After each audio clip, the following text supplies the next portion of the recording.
তখন মনে হইতেছিল আমি যে মানুষটাকে চাই সেই মানুষটাকে তো পাইছি।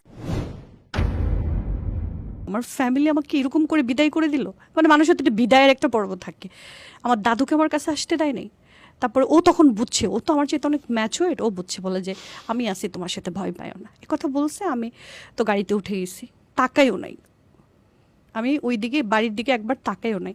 তারপরে আমাকে যখন নিয়ে গেছে, নিয়ে যাওয়ার পরে সবাই গাড়ি থেকে নেমে গেছে। আমাকে শুধু বলল যে থাকো, তোমাকে নিয়ে যাবে এসে। ইভেন কি সবচেয়ে মজার বিষয়, আমি আজও প্রশ্ন করি সেই মানুষটাকে, ওই মানুষটা আমাকে রেখে চলে গেছিল, কোথায় গেছিল গড নোস। পুরা একটা ঘন্টা আমি বসে রয়েছি, গুরু কেউ আসে না। 1-1.5 ঘন্টা পর আমার যা আসছে, বড় যা, সে বললো যে নামো। আমি না কেঁদে দিছি ওনাকে দেখে। আমার মনে আছে ওনাকে আমি জড়াইয়ে ধরছিলাম, পরে বলে কি চলো। ওই ভাবেই আমাকে ঘরের ভিতরে নিয়ে গেছে। ঘরের ভিতরে নিয়ে যাওয়ার পর আমাকে বসতে দিছে। আমার শাশুড়ি যে, উনি আমার দিকে সুদৃষ্টিতে তাকায়ও দেখে নাই। তারপরে আমাকে বড় ভাবির রুমে, পাশেই বড় ভাবির রুম, ওখানে বসাই দেওয়া হলো। আমার যা আমার জন্য অনেক করছে, পৃথিবীতে কোনো যা এত কিছু করে না। উনি আমার মার অবদান নিছে। তো একটা টিনের ঘরে আমাকে থাকতে দিছে। গুরু, এর আগে আমি কখনোই, আমি খুব জমিদার ফ্যামিলি থেকেই আসছি বলা যায়। সো বাবা তো তাহলে ওই অর্থে তোমাকে যেটা বোঝানোর কথা চেষ্টা করেছিল যে যেখানে তুমি, ওইটাই আমি মিলিয়েছি ওখানে যাওয়ার যেখানে পর। তুমি হয়তো হুতনের জায়গায় নেই, তা আমি না তখন বুঝি নাই যে আমার হুতনের জায়গায় নাই। সো গিয়ে এখন বুঝতেছো যে আসলে ওটা পরিস্থিতি আমি এরকম। মিলাইছি স্যার। ওকে, মিলানোর পরে আমি যখন ঘরে ঢুকলাম, ঢুকার পরে যখন আমি ঢুকি তখন ওই টাউট আসছে আমার হাজবেন্ড।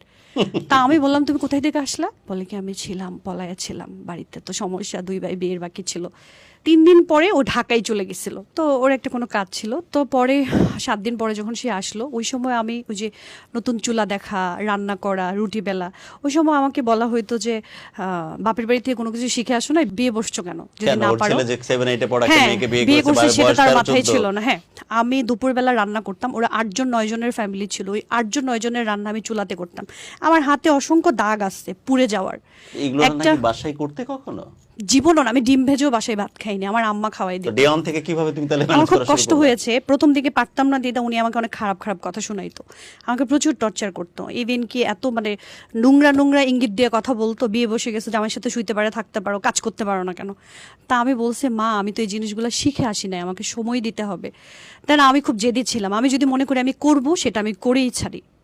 আল্লাহ আমাকে এই শক্তিটা দিছে, আমার জীবনে না বলতে কোনো শব্দ দিয়ে প্র্যাকটিস শুরু হয়ে গেল। হ্যাঁ, আমি করেছি সেটা। ইভেন কি আমি দুপুরবেলা রান্না করতাম, দুপুরে সবাই একসাথে টেবিলে খেত, আমি খেতাম, কাজের একটা মেয়ে ছিল অঞ্জনার নাম, ওর সাথে।